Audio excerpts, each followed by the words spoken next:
And big air again. Wow. You can just hear that motor whine up.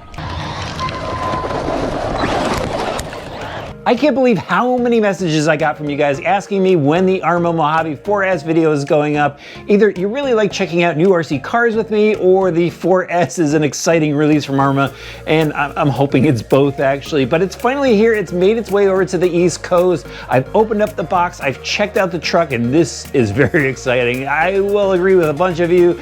It's got tons of suspension travel. We've got 3 differentials in there now. They've over-engineered this chassis on this. I mean, it's just solid. So what we're going to do today, we're going to check out all the details. I'm going to show you what you need to know about it, and of course we're going to take it out for a drive. Check out the size of this beast compared to others Arrma full fender trucks. I'll have a link for it in the video description below. It's an affiliate link. It helps us here on the channel without costing you any extra. And I'll throw a QR code up on the screen for our TV viewers, or you can visit your local hobby shop to grab one. Right out of the gate here, the Mojave 4x4 4S BLX ready to run is a 1A scale electric 4-wheel drive desert truck. It's capable of going 50 plus miles an hour, and this comes with a bunch of their EXB parts, so it's built to blast. That's what Arrma does here. Look at the body on this, guys. This thing's really cool. Available in 2 different color styles. There's a blue and red version. We've got the, I would like to say the Toyota version. It's got the white, yellow, orange, and red stripes on here. Very cool look. Love the Mojave graphics on it, and it just looks like a racing truck. And it's not like they just slapped the shell on here and they were done. This has a lot of detail to it. Starting off with the front, there's the rubber lower deflector. The grille is a molded piece with a little bumper guard on there. Then on the hood, they have the tethered pins with the body washers so the body doesn't get wrecked. And then you're gonna notice there's no windows in this. So like a real desert truck, everything is cut out. You can see the roll bar in there. They have a small roll cage set up around the driver compartment, and they've got the driver, the passenger. There's some decals on the dashboard, you know, a little bump for the steering wheel, all Lexans, but the helmets themselves, those are plastic. There's even some radiator fans behind them. Very cool look. It's got the roof skids on there, and then these little side Nerf guards that are a part of the cage setup, just keeping everything solid. Then you spin the truck around out back. Lots of detail in the rear deck. The body itself is vented in the rear, so you're not going to get any air trapped inside. It's got to flow through. And then the rear section, they have this like molded tailgate piece that wraps around where the taillights are, just to help protect the rear of the truck, because this part always gets beat up when these type of trucks are cartwheeling. So they've went and beefed this up here, and then they've got the rear bumper that has tons of bracing behind it. And look at this, they even tucked in a wheelie bar. And then, you know, the lower skid to help protect the rear. The front bumper has a skid just to help protect the front end. So the outside of this thing has basically been armor plated, and they managed to do it while maintaining a killer desert truck look. Now look, on all 4 corners, we have the Fortress tires. They're wrapped around these black spoke wheels. There's a lot of bracing behind the wheel itself just to take that abuse. And then 17mm hexes. Really welcome sight on this truck. All right, let's pop the body off and check out the chassis. And it looks like the 4x4 chassis that we've seen before at first glance, but they've built this one up. I can't wait to show you some of the stuff that they did to it. We're gonna start off at the front though with the suspension on it, and look at the long travel shocks. That's insane. Massive shock towers. They've got the honeycomb bracing in them because they're the composite shock towers. And then the shocks themselves, look at the size of those things. Aluminum bodies, large shock shaft. They even have shock shaft protectors. They give you extra shock preload clips so you can adjust the ride height out of the box, but this feels really good. Nice and plush. Look at the size of the suspension arms on this. They've got a ton of composite just to keep them from breaking while you're bashing, and then these really large caster blocks, steering knuckles, everything's dual shears so the turnbuckles don't pop off. And speaking of turnbuckles, they have adjustable turnbuckles throughout. So really solid looking components in the front, and much similar in the rear. You got the long travel shocks, the massive shock tower, H-arms in the rear with these massive hubs, and all the hinge pins are captured out on this. They have the aluminum plates for the inner hinge pins, and they even have sway bars in this, guys, both front and rear right out of the box. So this thing I think is going to handle really well. The suspension travel on it is just insane. When you drop this thing, I mean, it's just a solid hit. So far so good. Now let's check out the chassis itself. This is cool. So yes, it does have the 4x4 look to it. Here's your battery compartment. It's got these spacers in there. I went and already checked. You could use the Spectrum Basher pack in here, the large 6800 pack. Just gonna have to remove these spacers. Then it's got the Velcro straps to hold everything down. on, even the little clips for the wires. But the chassis itself has all the honeycomb bracing down the center, bracing in the rear.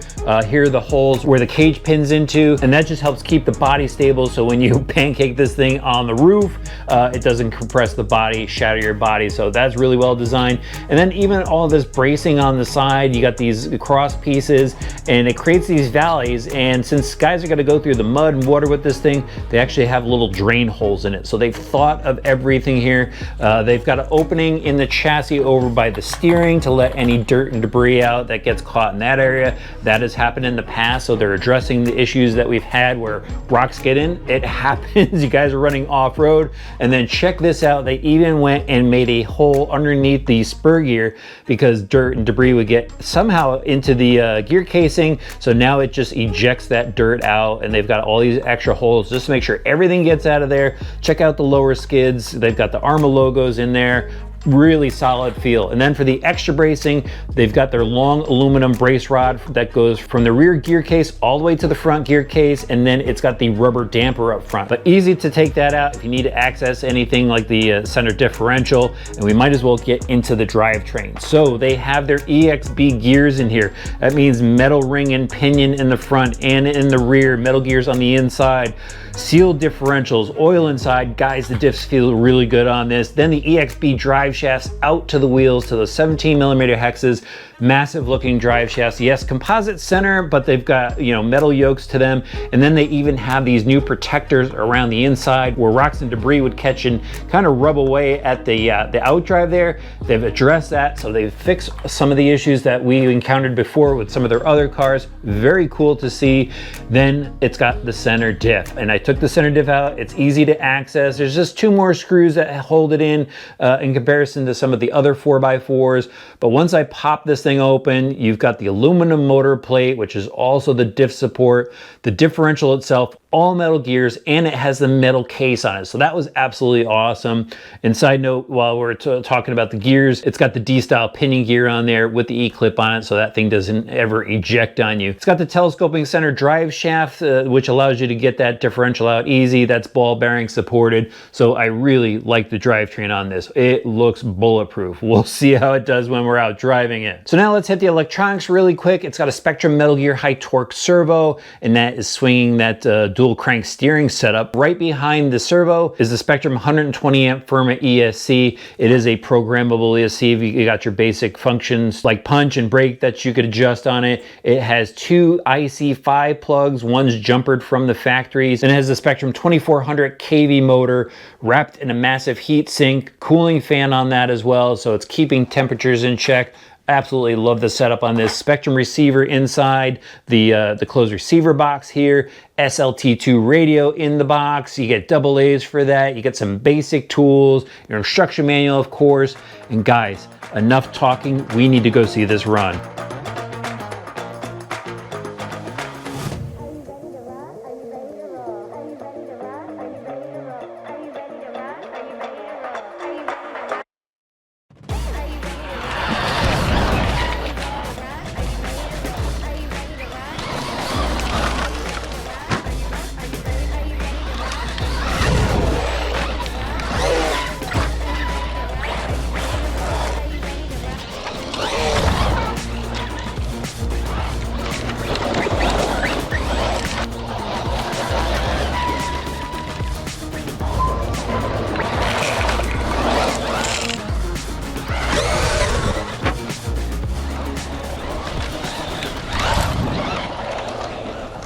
All right, let's lay a few laps down here at Madness. Got some power on the straightaway, some slide in the corner, and we'll go right off the big jump. Nice air, awesome. Now we got this double to contend with. Through the drop-offs, it gets a little light through those. Around the offset corner and power through the straight. Whoa, hard under braking, a lot of slide from those tires. Easy off the jump, a little air under it. Oh, steering caught up for a second there. There we go. Hard through that corner and down the straightaway. Yeah, serious power. Oh, I gotta hit my braking earlier on that one. Big air. Yeah, awesome. Do the double.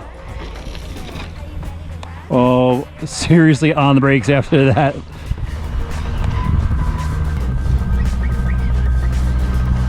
Like the short straight, slide it around. Oh, got on it too quick, and let's hit the big jump in the back. We're just gonna float that one. I don't think it's good enough to clear that triple. Through the corner. Oh, two-wheeled it. Up pit lane. That counts, right? A little pit stop. And big air again. Wow, that was awesome. The track was fun, but I can't pass up some big air jumps. Time to send it. It got air under it. I hit the brake and somehow landed that thing. Oh man.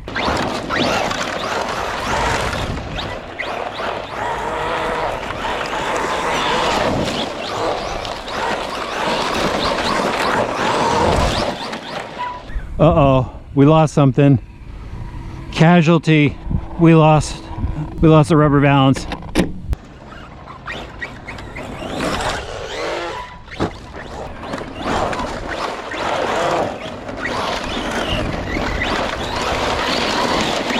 Here we go, another big air.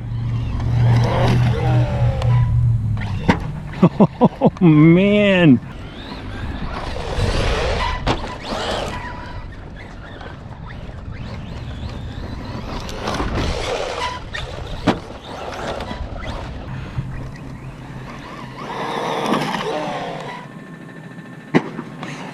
That is just straight sends to flat. That's impressive.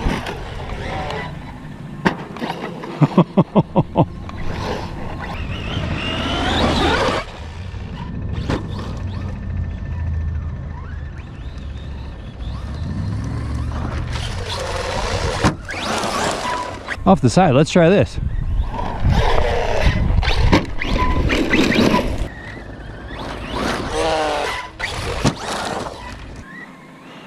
All right, this one is just built Arrma tough. Driving this truck on the track at RC Madness was totally the right call for me. I used to race SC8s on the track there years ago, and it was a lot of fun. Just the way the truck handles, a lot of those characteristics were apparent here in this truck as well. Just the way it goes around the corner, you got a power slide, counter steer, you watch all the dirt fly off the tires, so action-packed, and then you really have to know the jumps. You gotta look at it before you go out there, see where the blown out areas are, and kind of go on the outsides where the jump is nice and fresh, because if you go through the blown out section, it wants to kick up the rear. But if you find the right spot on the track, this thing soars through the air. It looks so cool, and this thing has got a lot of power. It's got a ton of steering. They did a great job with the general setup on this, so you get around the track fast. So action-packed, so much fun to look at. It did grab a lot of attention from other people that were there at the track. Very cool looking truck. I've gone over it. It doesn't seem like there's any durability issues. I'm seeing some wear on the composite pillow balls. I wish they put metal pivot balls and the suspension links on it. No other excessive wear. There were a couple times where the body got caught up in the tire and I'd have to actually back out just to kind of pop the body out. I did lose the rubber flap in the front, actually during bashing it, which was absolutely cool. Launching it off of that huge jump was absolutely killer. And I'm surprised how many times this thing landed on the tires when I thought it was just gonna get all wadded up. I mean, it just handles so well. Yeah, there's a little bit of bounce when you're flat landing it. I mean, that's to be expected. If you're just gonna go big air with this thing, you know you gotta go and put a heavier oil in here. But Arrma did an awesome job with this. It's powered just right. I think I like this one a little bit more than my 6S truck, and that's just because it's a very manageable power system. The truck handles really well. Arrma's really killing it with all these new releases lately.